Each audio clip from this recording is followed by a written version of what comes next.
Muchas gracias por continuar con nosotros. Le platicábamos sobre esta polémica entre las cifras que se dan a conocer todas las noches, la polémica entre los contagios y sobre todo las muertes en la capital del país, que ha sido, pues usted sabe, este pico, este centro de la epidemia en México. Y para hablarnos justamente sobre esto tenemos en la línea a Mario Romero. Él es desarrollador de un software que dio resultados bastante interesantes. Mario, te saludo con gusto. Buenas tardes. Buenas tardes, Alex. Gracias por la invitación. A ver, de entrada, ¿hay un exceso de mortalidad y bajo qué criterios es que ustedes están midiendo esto? Nosotros usamos información pública, puntualmente del Registro Civil de la Ciudad de México, el cual pone un sitio a disposición del público desde el cual es posible descargar una copia certificada, un acta de defunción. Para eso necesitas el año en el que se emitió el acta y en el juzgado en el que se le emitió el acta, así como el número de folio. Y lo que descubrimos como parte de nuestra investigación, o lo que dio origen a nuestra investigación, es darnos cuenta que estos folios, como comúnmente eran consecutivos.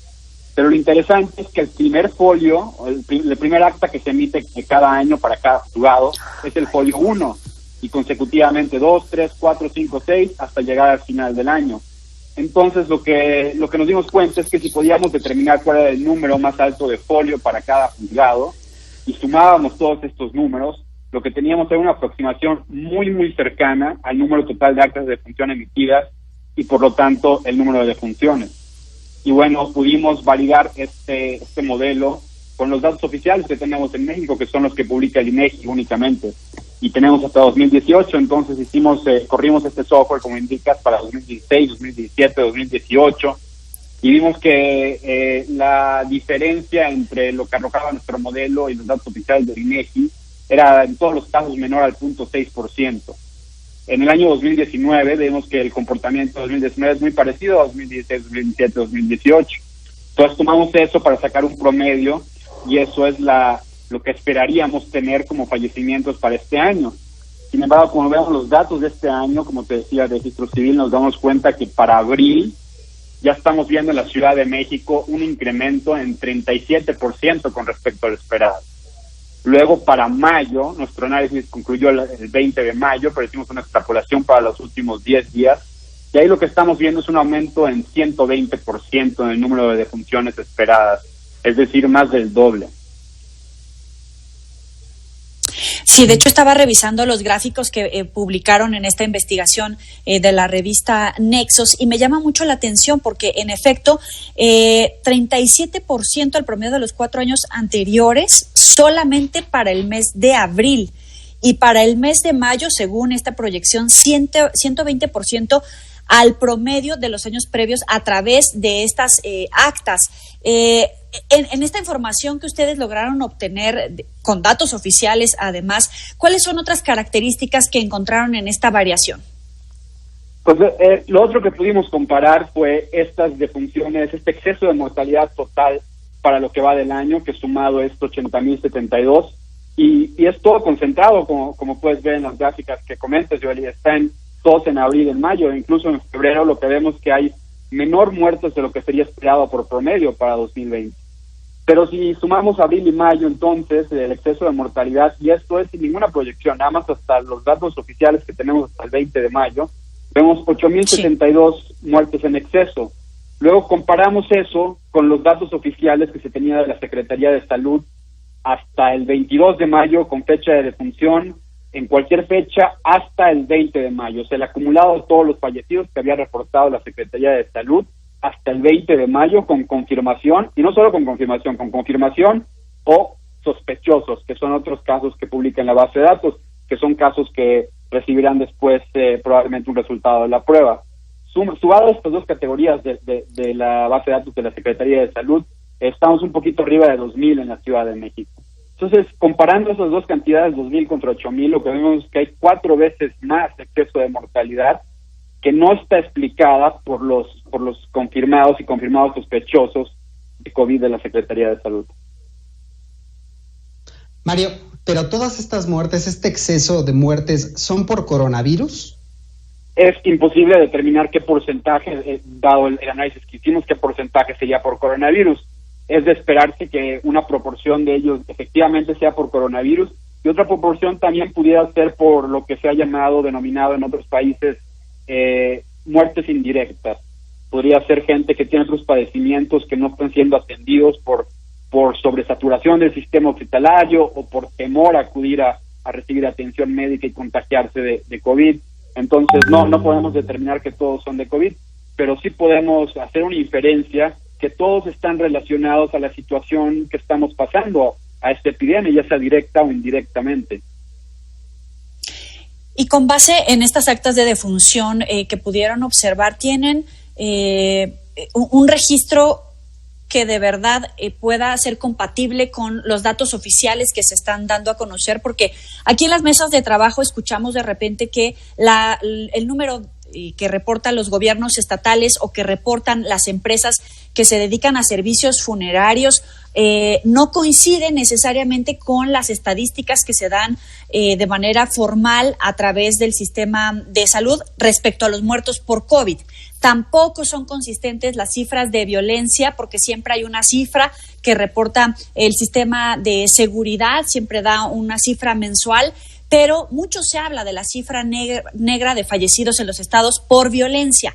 Con base en las actas de defunción en Ciudad de México, tú observas que el número registrado en actas de defunción es compatible con las estimaciones que se hacen, que de verdad puede ser contabilizado y va a dar lo mismo si las cuentas que si las reportas, o también hay un desfase en esas cifras.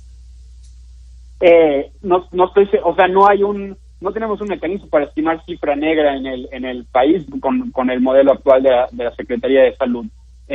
También algo importante es, pues la cifra negra tal vez pudiera ser qué tanto de este exceso de mortalidad es causa directa COVID. Eso no lo sabemos, pongámoslo como cifra negra.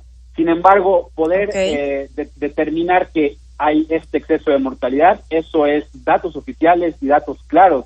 Y es más aún, son datos que tiene no solo el Registro Civil de la ciudad, hay 3 dependencias de gobierno en todos los estados de este país que tienen esta información. Cuando alguien fallece en nuestro país, para poder obtener un acta de defunción, el pariente, generalmente el familiar o cualquier parte interesada en obtener el acta de defunción, tiene que presentar 3 copias de un certificado de defunción. Una de estas copias se la queda el Registro Civil, la segunda copia va para la Secretaría de Salud y la tercera copia va para el INEGI. Entonces tenemos 3 instancias de gobierno, 2 instancias de gobierno y una independiente que tienen esta información que sería inmensamente útil para investigadores. Hay un ejemplo reciente en una investigación que se hizo en Tijuana con datos de emergencias de la Cruz Roja. Y ellos encontraron unos números bastante parecidos a los nuestros. Encontraron arriba de 140% de exceso de mortalidad en hogares, es decir, gente que no recibió atención médica a tiempo.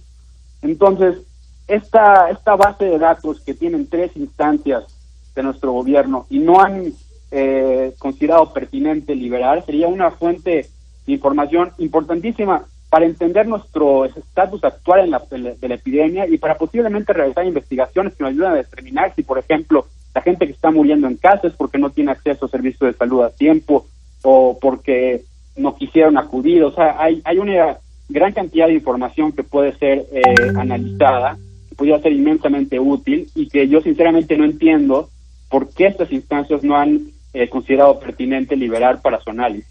Nosotros solo pudimos contar el número total de folios. Sin embargo, la base de datos es muy completa. Tiene la fecha de defunción, tiene también el lugar de defunción, tiene la residencia, tiene mucha información que sería de gran utilidad. El estatus migratorio. Uh-huh. Sí. Oye, Mario, y de acuerdo, con lo que dijo la jefa de gobierno en la Ciudad de México, mayo iba a ser el mes más complicado, en donde se iban a elevar las hospitalizaciones y posiblemente el número de muertos. ¿Esto tiene una relación directa quizá con las medidas que se tomaron en cuenta para poder decretar las fases en la capital del país y quizá que no se atendieron adecuadamente? Y también te preguntaría si con este modelo ya hay estimaciones de cuánto podría crecer este exceso de mortalidad en la capital.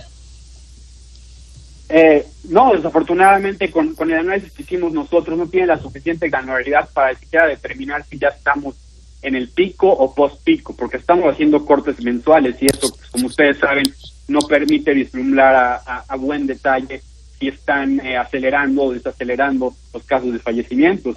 Sin embargo, un análisis completo a esta base de datos, si las autoridades consideran pertinente liberarlas, sería perfectamente útil y probablemente nos daría una mejor idea de qué situación estamos con respecto al desarrollo de la curva epidémica. Ahora, ¿observas que es un desfase temporal en los registros de defunciones? Porque cuando llegamos a hablar de un pico muy notorio en el número de muertes, casi siempre la explicación es que había un subregistro de los estados que no se había tomado en cuenta en otros días y que en un día se juntan todos los registros de mortalidad en varios estados y por eso es que se registra un mayor número de defunciones. ¿Tú observas que es un desfase temporal o que ya es un desfase permanente que a la hora de sacar la cuenta total de verdad puede arrojar un número mucho más preocupante del que ya estamos hablando en este momento de los índices de mortalidad? No, de ninguna manera es un desfase temporal. Lo que estamos viendo son casos de mortalidad que no están siendo registrados en la base de datos. El desfase temporal podría ser que durante las próximas 3 o 4 semanas se agreguen retroactivamente unos casos a los días pasados de defunción. Entonces puede ser que en 15 días se agreguen casos que fallecieron el 25 de mayo. Sin embargo, el aumento en eso será unos puntos porcentuales, no va a ser 4 veces la cantidad. Lo que probablemente está pasando, y es una especulación mía o tal vez una inferencia, pero guiada no solo por nuestros resultados, sino por el estudio que les comentaba de Tijuana, es que un alto porcentaje de este exceso de mortalidad está ocurriendo en casas. Y de esta manera, pues, al fallecer en casas, los difuntos nunca recibieron una prueba y nunca van a estar en la base de datos de confirmados de la Secretaría de Salud por esa misma razón. Interesante esto que es gravísimo sobre los que se quedaron en casa, Yoli. Sí, definitivamente. En el caso de Tijuana, este es un muy buen estudio que hicieron con datos de la Cruz Roja. Otro dato interesante que encontraron fue que los clústeres o aglomeraciones de casos de exceso de mortalidad en casa y los clústeres de llamadas a servicio de emergencias, pero gente que no fallecía con problemas respiratorios, no coincidían, eran en diferentes zonas de la ciudad. Y lo que se dan cuenta es que los excesos de mortalidad, la gente que sí fallece en su casa, están concentrados en las colonias de ingresos menores. Y la gente que tiene emergencias y llama a servicios de salud, pero no fallece en una proporción tan alta, están en colonias con ingresos más altos. Entonces, pues la diferencia ahí es que la gente de bajos ingresos no está teniendo acceso a servicios de atención médica a tiempo. Están falleciendo en su casa sin ninguna atención, mucho menos una prueba. Y esto es gravísimo porque tal vez uno llama y reporta que se siente mal, pero no necesariamente es atendido. Tal vez cuando recibe una llamada de auxilio ya es demasiado tarde para realizarse una prueba o para llegar a pensar en la posibilidad de trasladarse a un hospital. Veía en el estudio que hacen un comparativo de cifras con otros países y las recomendaciones de la Organización Mundial de la Salud a no tomar decisiones como un gobierno de cualquier nación a menos que las pruebas indiquen que de verdad la curva está bajando. Sin embargo, en México tú sabes que el nivel de pruebas que se está aplicando pues es el de los más bajos a nivel mundial. Con base en esto, ¿cuál es tu expectativa con las cifras que ya existen hoy, que ya presentas hoy frente a otras naciones, con lo que está sucediendo en nuestro país, que en esta fase 3 muchos de los estados ya hoy comenzaron una etapa de la nueva normalidad?